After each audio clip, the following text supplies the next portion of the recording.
आप और हम बड़े भाग्य वाले हैं जो भगवान की अमृतमय कथा कहने और सुनने का अवसर प्राप्त हुआ। भगवान का लाख लाख बार भी शुक्र करे तो भी कम है, और आपने जो अपना अनमोल समय देकर इस कथा को श्रवण किया है, हम प्रभु परमात्मा से प्रार्थना करेंगे कि आपकी सभी मनोकामनाएं पूर्ण हो। जिस श्रद्धा से, जिस भाव से आपने यह कथा श्रवण की है, आपकी वह सभी इच्छाएं पूर्ण हो। आपके घर में सदा सुख, शांति, खुशियां बनी रहे, और आपका स्नेह, आपका प्रेम और आपका साथ सदा हमारे साथ बना रहे। एक दो लोगों के कहने से और मन में विचार आने पर यह कथा आरंभ की थी, परंतु कथा करते करते न जाने कब हमारा श्री उदासी दरबार परिवार इतना बड़ा हो गया, पता ही नहीं चला।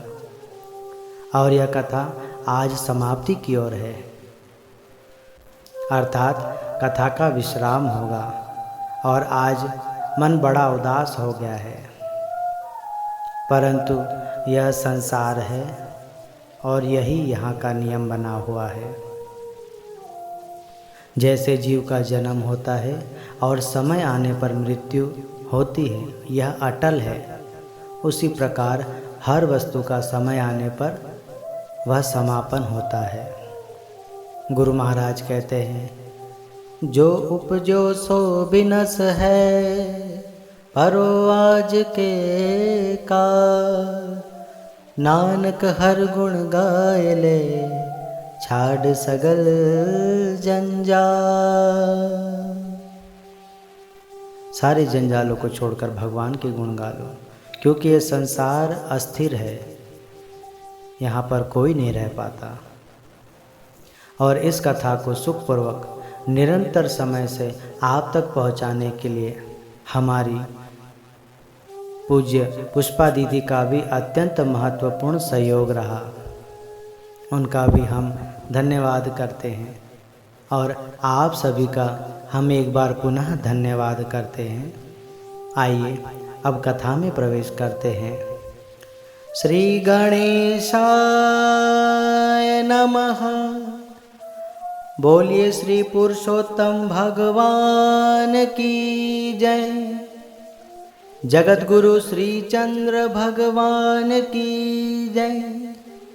श्री पुरुषोत्तम मास महात्म व्रत कथा 30वां अध्याय। श्री पुरुषोत्तम मास महात्म की महानता का वर्णन और उद्यापन विधि।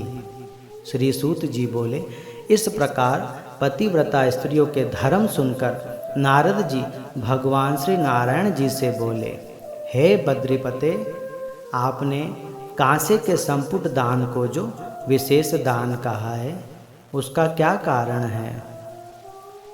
कृपा करके वह कहिए। भगवान श्री नारायण जी बोले, हे ब्राह्मण सुनो।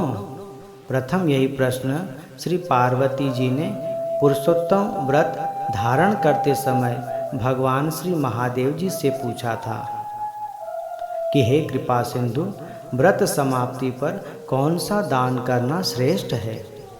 यह सुनकर श्री पुरुषोत्तम भगवान का ध्यान कर शंकर जी पार्वती से बोले, श्री पुरुषोत्तम व्रत की पूर्ति करने के लिए कोई दान करने की सामर्थ्य ही नहीं रखता। हे पर्वत पुत्री, जो दान भगवान के प्रिय महीनों में करने को कहे गए, वह आजकल गौण रूप में है। इसी से पुरुषोत्तम व्रत की पूर्ति करने वाला दान कहीं भी दिखाई नहीं देता है। इसके दान की पूर्ति में संपुट दान अर्थात ब्रह्मांड का दान है। जब छोटे ही दान नहीं कर सकते तो वह दान कहाँ से किया जाए? उसी ब्रह्मांड का प्रतिनिधि कांसे का संपुट थाल या परात बनवाए, उसमें 30 मालपुआ या कम से कम 3 रखकर संपुट कर सूत से 7 बार लपेटे तथा भगवान श्री कृष्ण आपको अर्पण, इस प्रकार बोलकर ब्राह्मण को प्रसन्नता पूर्वक देवे।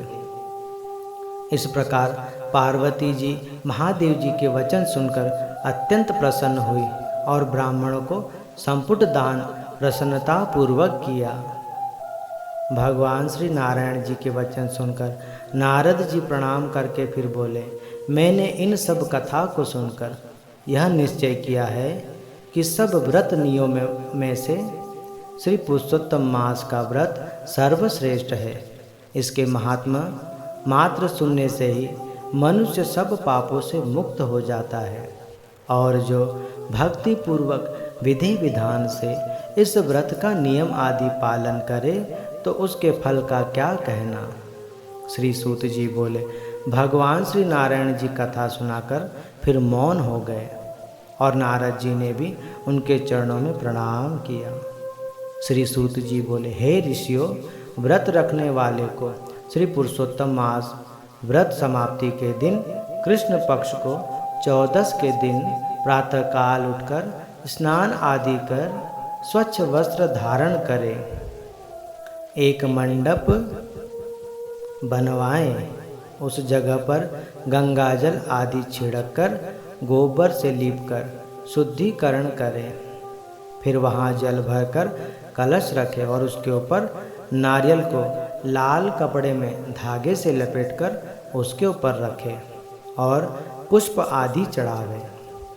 श्री पुरुषोत्तम भगवान की मूर्ति रखें, धूप दीप नैवेद्य फूल आदि चढ़ाकर पूजा करें और दोनों हाथ जोड़कर प्रार्थना करें कि हे पुरुषोत्तम भगवान, हम आपके दास हैं। आपके व्रत रखने में, आपकी सेवा करने में, आपकी पूजा पाठ करने में, इस पुरुषोत्तम मास में हमसे जो भी भूल हो गई हो, हमें अपना बालक जानकर हमारी सारी भूल चूक माफ़ कर दे। उसके बाद एक छोटा सा हवन करे या ब्राह्मणों से हवन करवाए, दिया जलाकर श्री पुरुषोत्तम भगवान की आरती करे। उसके बाद ब्राह्मणों को भोजन कराए, अपने यथाशक्ति सामर्थ्य अनुसार दान दक्षिणा देवे। कथा पढ़ने वाले या कथा सुनाने वाले को यथा योग्य सत्कार करें। यह सब दान करते समय श्री कृष्ण भगवान आपको अर्पण, इस प्रकार कहकर दान करें। फिर कुटुंब परिवार सहित मिलकर उस भोजन प्रसाद को ग्रहण करें।